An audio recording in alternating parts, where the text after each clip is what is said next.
What's going on, guys? Patrick here with Window Tinting Business and another video in regards to our training tutorial series. Not really a how to install or how to actually do the work. Today, we're going to be talking a little bit in regards to crafting the business, how you're going to run it. We're going to be talking about film types today, like types of film you're going to buy, shades you're going to buy, a manufacturer, trying to find a manufacturer that you want to work with, how much to charge, who's nearby, which is important, like what's your competition look like, and where are you at in your market, and lastly, we're going to finish up on whether you should be setting up a home shop, investing in a shop, or maybe even going mobily. I think these are things that are going to be very important because it's good to know the craft, but it's almost more important to be structured, right? Anyone can do it, and if you're just learning how to tint windows and work for a shop, then you really don't even need to know this information. But this information is more for the window tinter that's looking to run his own business and do his own thing. And this is where this is going to be really beneficial for you. So if that's not you, if you're not looking to own your own business and you're looking to just hone the craft and be able to do the installations and go work for someone else, then I'd probably skip this video. So let's get right into it, guys. So for those guys that don't know me, my name is Patrick. I've been in the tinting industry for a decade now. I believe I'm on my 10th year now. In October, I think I'm starting 10. So really, really close. Tinted thousands and thousands, tens of thousands of cars in my tenure. I own my own business. I did work for shops for the first 5 years, and then after that, I transitioned to working for myself. There was a lot of things that were involved. The made me open my own business. I have to be able to depend on myself. And I found out, that unfortunately just I couldn't rely on other people or other companies or organizations. So I got kids, I have family, things of that nature. So now, fast forward 10 years now, I own my own company, Sun Solutions Tinting. I have one employee. I also manufacture and distribute all dry shrink prep products. I do videos and tutorials and things of that nature. So I've been around the block, and I've seen a lot of things, and I've done a lot of things. I've made a lot of mistakes, and a lot of mistakes that were costly to me. So one of the reasons why I do these videos is so that I can share my experience with y'all, and then that way you guys can hopefully, sidestep some of these landmines and find success a little bit quicker. Okay, so we're starting from scratch. Let's just say that you're looking to get into the window tinting business and you're starting your own business, and you got to figure out what kind of film you want, right? It all depends on startup capital as well. If you're going to buy a plotter, I think it'd be better in regards to, I think for production value and moving a little bit faster, I think those are great. It's definitely important to know how to hand cut. And when I started, I just got a plotter like 2 years ago. I was all hand cut until then. So it really just depends on your startup capital. Definitely learn how to hand cut. Just because when shit hits the fan and the plotter doesn't work or the computer's busted or something, you do need to be able to still continue to work. Okay. So if you get a plotter, awesome. If you don't get a plotter, that's okay too. It's okay too. It all really depends. When I started this thing, I started off with a roll of film, a knife, and a couple cards, and that was it. And I bankrolled the whole thing off of that. So if you have more money to start up, that's amazing. And if you don't, that's okay too. It just might take you a little bit longer to grind up, to get film and other things of that nature. So types of films, are we going with dyed films? Are we going with carbon films? Are we going with metallized films? Are we going with ceramic films? Are we going with ceramic IR? A number of things play into that factor of what you're going to do. Are you going to offer like a good, better, best? Are you going to offer a better, best? These are the things that you want to think of. Dyed films are affordable. I'm not 100% sure. It's been so long since I've bought dyed films. I don't even know if dyed films are color stable or not. I think that's one of the reasons why people go away from dyed. Your dyed films, you're gonna be tinting cars for $150, maybe $200 range, maybe. And then maybe even down to $100. It really just depends. Work is work, and $100 is good money. I don't care who you are, especially if you can get a car done in 2 hours or so. That's $50 an hour. And then you range all the way up into the ceramic IR area where a box of film can cost you $550 to $700 just for the box itself, so you're going to be in the, $550 to $650, $700 range per car. So it really just depends on your market, where you are, what your networking capabilities are at. Try to you want to fit within your market, right? If everyone around you is doing maybe carbon film, maybe that's a good thing. Maybe you hop into the carbon film area, right? Right. If you're, if it's a little more rural area and maybe people aren't going to be able to spend $500, $600, $700 on a tint job, maybe don't jump into the ceramic IR area, right? Because like number one, just to stock 3 films, let's just say it's $500. You're looking at $1,500 investment to buy these films before you even make a buck, and that's a steep price. So, and it's an even more steep price to purchase the film, and then you don't have a market for it. So that's important. Kind of assess your market and see, what everyone else is offering. One good thing that I do, we'll talk about how much to charge, but we'll talk about, how to hone in. One thing you can do is, Google window tinting near me and find 10 shops in your area that are local to you or close to you or in your area, and kind of see what kind of films do they offer. Are they offering dyed, carbon, ceramic? And then also price points as well. That it's a double dip. You find out what kind of films people are offering, and then also find out what people are charging. Then that way you can kind of fall into a good price point and be competitive. You're not like super down low, but you're not like blowing people out of the water and charging like $450 for a dyed job when everyone else is charging like $175. That's not a combination that's going to be a winning factor here. So if you can afford it, I've always said that, I always like a 3 film option, at minimum 2 film option, because you give people choices at that time. When you give people choices, either the better, best or good, better, best option, like whatever they choose is a win, right? Because you're landing the gig, you're selling it, and you're making money. If you have just one option, that's it, right? They either take it or they leave it. That's the 2 options, right? But let's just say you have 2 film options. Like now there's 3 really options, right? They can either buy the good, the best, or they don't buy at all, right? So you're stacking yourself up so that you're able to close the deal and make some money in any way, shape, or form. So decide what films you want to offer. Decide what goes in your area. Next is shades. It depends on your manufacturer and what they offer. Some manufacturers offer 15, some of them offer 20. Most factory tinted windows, you're looking between 15 and 20. Every now and then the exception will come in at 30%, but for the most part, it's between 15 and 20% on that factory tint. A lot of people love 2 fronts. They just kind of want to match it up. They want to make the car look a little bit more streamlined, and together. So that's definitely a shade that you want to get, 15 or 20. It really doesn't matter. In the state of Florida, it's 15, and realistically, especially if they're not going to be tinted in the front windshield, more light's going to come in there, so it's going to appear lighter anyway. So if you go 15 and not 20, it's not the end of the world. So 15% definitely is on the docket. You want to look in regards to your area and your legal limits, and what can you do. Now, when I lived in Alabama, the legal limit was 32% all the way around. So everyone, you definitely have to stock on 35% because that's the legal limit. That's what people want if they want the legal limit. So kind of think that, in the state of Florida, the legal limit is 30% on the 2 fronts, 15% on the back doors and the back glass. So I carry 30, 15, and I also carry 5 as well. So the 5%, if the film is affordable, I would get 5%, especially if you're going to be going into like the carbon or dyed area.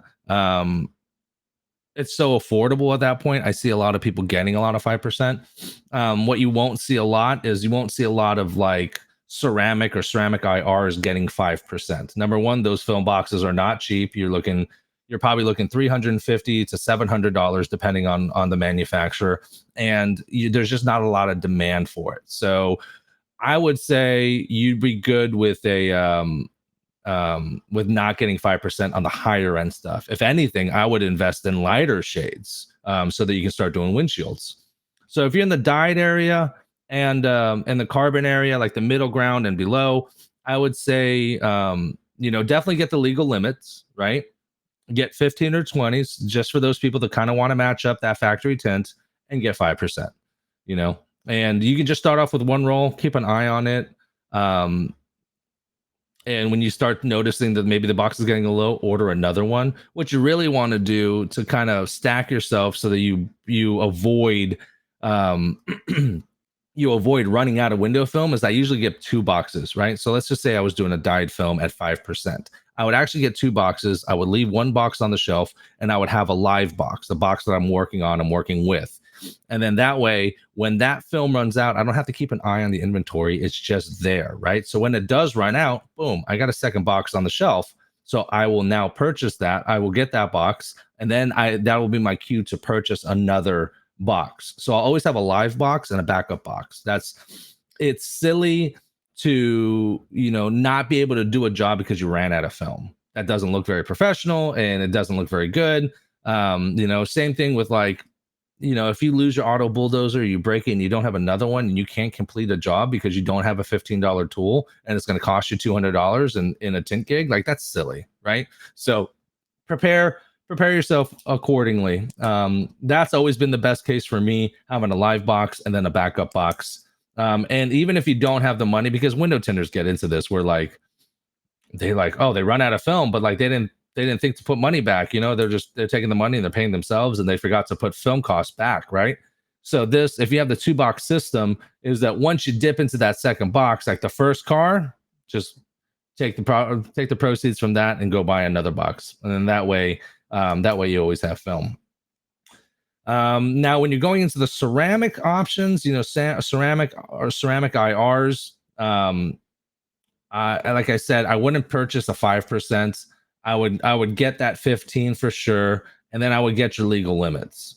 Like in Alabama it would be 35, in Florida it would be 30 and 15, and then 5s are kind of iffy. If someone really really wants it, you can scramble and get one, but like it's so rare that like most ceramic jobs, they're not looking for 5%, because they're spending so much money on it. They don't want to take the risk of getting a ticket and having it get removed, right? Unless they're like deep stacked and they don't give a shit, which happens.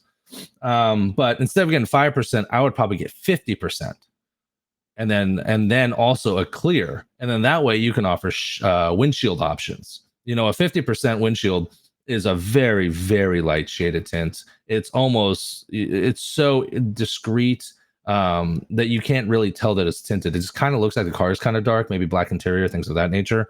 And clear is clear, right? A lot of good benefits with window tints, especially on the windshield.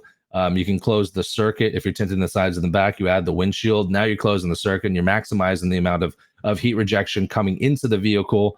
And other good ROIs, like your AC, for example, in the state of Florida, our AC units our AC in our car is on 3/4 of the year, right? But with good solid window tint that has good heat rejection, it doesn't have to be on 11 all the time. It could be 50%. It helps keep the air compressors from like going out as quickly, things of that nature. So try to find the return on investment for people. That's really important. And comfortability, right? Windshields are the biggest window. They let in the most heat, and you're sitting the closest to it. Plus the UV inhibitors will protect the dash from bleaching and cracking and drying out, things of that nature. So in regards to shades, in the ceramics and above, I would get the 15 or 20 for sure. And then I would get your legal limit. And then I would probably shoot for 50s and clears. And the 50s and clears are great too, because like, let's just say someone wants to match up their factory tint. So you put 15 in the front, and then you can put clear over the back end of the factory tinted car. And then that way you're not like changing the shade. And that's a win too. So you have a plethora of color combinations as well when you do that. Manny, we're moving on to manufacturers. What manufacturer do you want to work with? who is important to you. You know, I've always been of the mindset is that like I build a brand. So when I built Sun Solutions Tinting, I named it that way. I didn't name it Patrick's Mobile Automotive Tinting for a reason, right? Because that kind of locks you into a corner. It's Patrick's, it's mobile, it's automotive, and tinting. When I came out with Sun Solutions Tinting, this is not a new thing. I'm not reinventing the wheel. But that, number one, it's a professional name. Um, and it doesn't lock me into just automotive tinting. There's commercial, residential, marine, and automotive as well. So just because you're starting your journey and you're starting on automotive, don't think that you're going to be locked in just to automotive. You could break out into commercial, residential, or marine as well. So start early, anticipate that early with a good solid name that is pretty much all encompassing, and build the brand. Right. I see a lot of people that get the big name brands, because because they don't have a brand themselves. So they want that big and that big sign in the window that says so and so dealer, because that's what helps draws people in. And that's a path as well. That's okay too. You can do it that way. But I've always been of the mindset is that I don't want people going to my shop because I have that film. I want people to go to my shop because they know my shop is great. It's of good quality. The staff is professional and kind. We resolve issues very quickly. We do great work. Those are the reasons why I want to build a brand. I don't want to piggyback off of someone else's brand. Also, too, what if you do get one of these big brand names because you want to draw people in? What happens when you switch films? They're not coming for you, they're coming for the film. So those people are gone.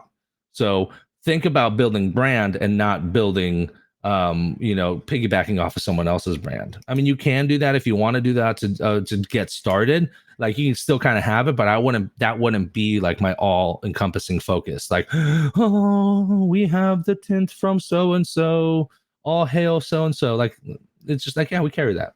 And then that way, when you do change films and they trust the brand, your brand, they trust that if you change a film, it's got to be great. It's got to be just as good or better than the film you had before because you're the brand that's trusted. So some things to keep in mind with the manufacturer. Look around and see if you want to be like, a Lumar dealer. If there's a Lumar shop like 5 minutes down the road from you and they've been in business for 15 years, probably not the best move, right? Doesn't really separate you from anything else. And that would be probably a hard one. Let me see here. And also some manufacturers do have limitations in regards to territory protection. So that happens. So like maybe you want to be a certain film manufacturer and you can't be because there's another one nearby. So keep that in mind when you're thinking of manufacturers. Also keep in mind some manufacturers have a first order purchase minimum amount, which could be good or could be bad. Manufacturers do this so that they're not selling one-off films. What manufacturers don't want is they don't want shitty installers installing their film because people don't think that was a bad installer. They think that's bad film. It's bad for business. So the reason why the manufacturers have minimum purchase orders on your first order is they want to know you're a player. They want to know you're in the game to win it. So if you do come to this and you don't have the money, that's okay. You can start off with another manufacturer that will sell you 1 or 2 boxes at a time. Some of these manufacturers may be able to waive that purchase order minimum, the initial purchase order minimum. So just talk to them, let them know, like, hey, because these manufacturers, they want people that know the care, right? People that care about their brand, care about their craft. They want good quality film, and that's a good representation of their film is good installers, good dealers. So also keep in mind in regards to how much films are going to be. So we're going to go into how much to charge. Going back to that, calling the local tinters around your area and seeing what kind of films they offer. Also double check to see what kind of prices they're charging. I always call around when I do this. I call I ask for like a 2019 Chevy Malibu, a standard 4-door sedan, nothing crazy, and get a price for that. And then I also get a price for a minivan as well. So what's the price for like your standard sedan, and what's your price for the full size, right? Because I think that's where price points can change. I don't really change anything too much. My sedans, my coupes, everything, my crossovers, everything pretty much stays the same. My price only goes up when it's like a full size Chevy Denali XL, a minivan, something like that. That's where like the price point will change, because while coupes, they actually take a little bit less in material, they're a little bit more laborious, so it kind of washes out. So if you want to play around and have prices for trucks, coupes, sedans, crossovers, minivans, I mean, you could break all that down, but then it's so hard to remember. It's hard to remember. It's hard to train staff on that, things of that nature. I keep it super simple. Sedans, coupes, trucks, crossovers, they all pretty much stay the same price point, and then I only increase the price point when it's like a full size SUV, minivan, think of that nature. So call around, call 10 shops in your area, see how much they're charging for sedans and coupes, and do that for every local shop in the area, and then you'll have a list of prices, and you can get out the outliers, right? The ones that are super low, or the guys that are super high. Those outliers, you can kind of just get rid of them, and then now you have an average. Add them all. Let's say you have 8 of them, add all 8 up, divide by 8. Now you have an average price point, and that's good. You can start off there. If you're just starting out, maybe you want to drop your price points a little bit, be a little bit more competitive, give people a reason why. It's okay to start off undercutting the market just a little bit, just because you're building brand, you're building your name up, you're trying to get some work done, right? Like, why would I go to you? They're the same price, they've been around for 15 years, you just started. You feel that awkward silence? Like, that's like, you're like, oh shit, you're right. So find other ways and reasons as to why. Who's nearby? Yeah, that really I put that down here, but I think that's really more in regards to like the manufacturers. What other manufacturers are nearby? If you're purchasing from a manufacturer, how long does it take for you to get orders? Can you drive there? Right. I work with Solar Guard. Solar Guard has a distribution center in Largo. It's about an hour away from me. So in the event that I need film, I can drive down or send a guy down and get film that day.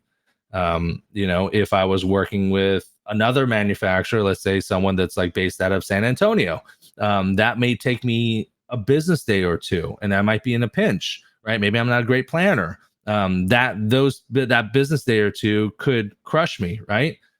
So keep that in mind. Also, price points, like how much are people charging, and what are you paying for your film? Um, I always try to keep a film cost of about 20%. And let's see if I can do a simple calculation here.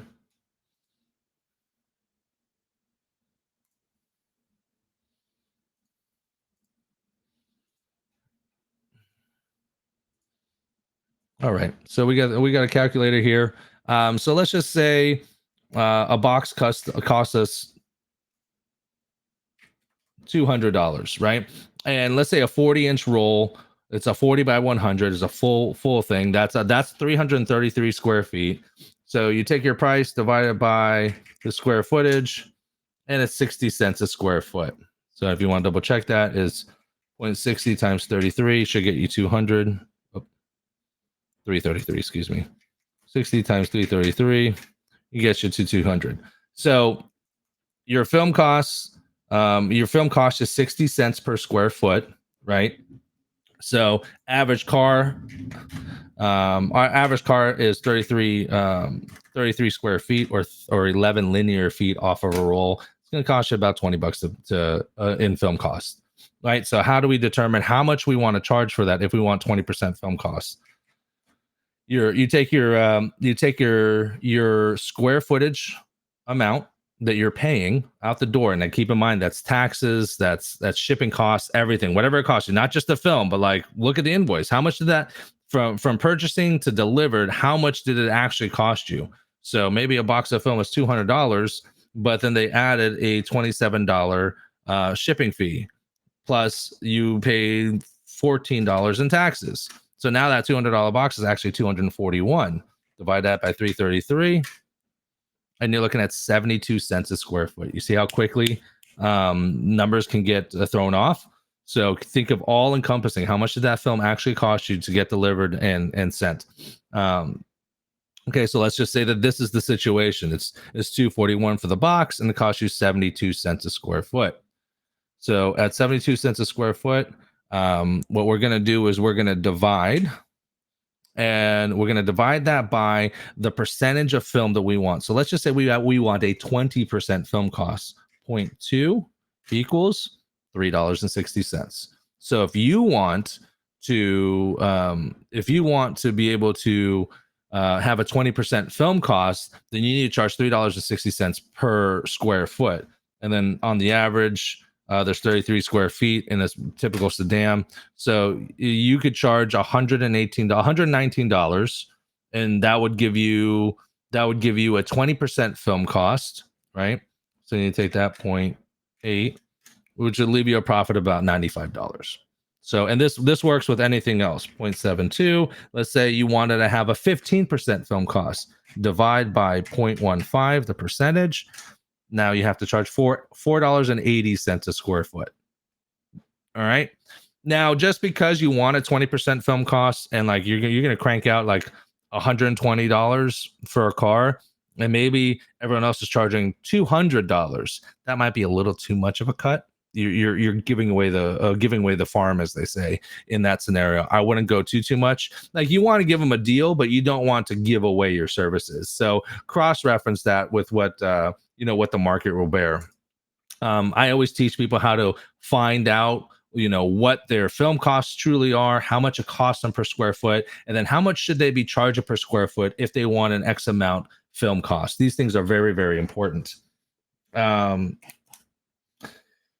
And then obviously whatever that number is, cross-reference it to what the market is bearing. Again, for that scenario, let's just say it was $119. Let's say it was a carbon film, and most carbon films, let's say they're going for $250. Let's just say that you're undercutting the market by almost 50% at that point.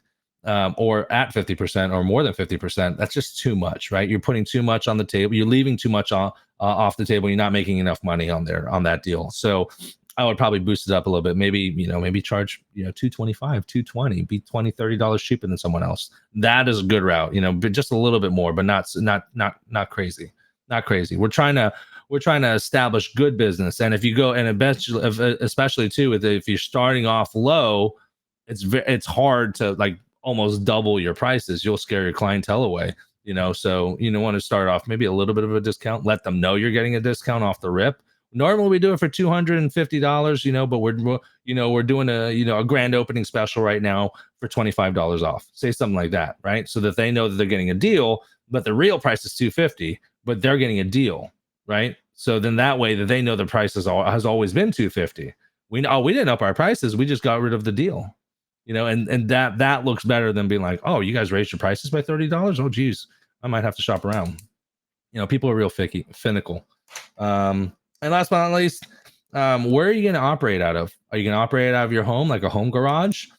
Keep in mind, some zoning areas don't allow personal businesses to go and operate out of garages. So kind of keep that in mind. Are you going to purchase a shop? How much is that shop going to cost you per month? How much clientele do you have? If you're money bags and you have it like that, open up a shop, and just kind of wait for it to grow. But if you're brand new and you're low on the totem pole in regards to cash flow, then it's really hard to justify a shop because you don't have business. So like, that's just more money going out of pocket, and which could be spent in other places, better places. Maybe instead of getting a shop, you buy a plotter. Maybe instead of getting a shop, instead of driving around in a Kia Rio, maybe you can drive around in a truck, something with a tonneau cover so that you can bring film and stuff. It's a little bit easier for you. Also, another thing is mobile. Mobile is a good option as well. You just present yourself professionally, show up on time, do good work. You're maxed out at maybe 3 to 4 cars a day, 2 to 3 if you're hand cutting. So that's kind of a drag, but like, you're making money, you're getting out there, and then you have the convenience for clients, right? Clients, one of your biggest things, you could be the same price. You could be even be a little bit more But then you tell your clients, you're like, yeah, but you're not sitting and waiting for hours at a time at a tint shop. You're going to be home chilling, kick your feet up. I'll be in the garage working, you know?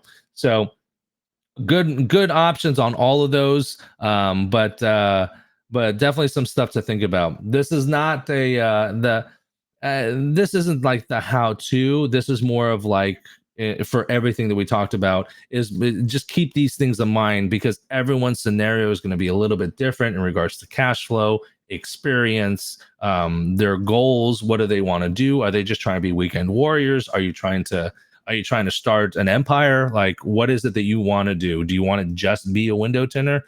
Tint a couple cars a day, make a little bit of money on the side, whatever.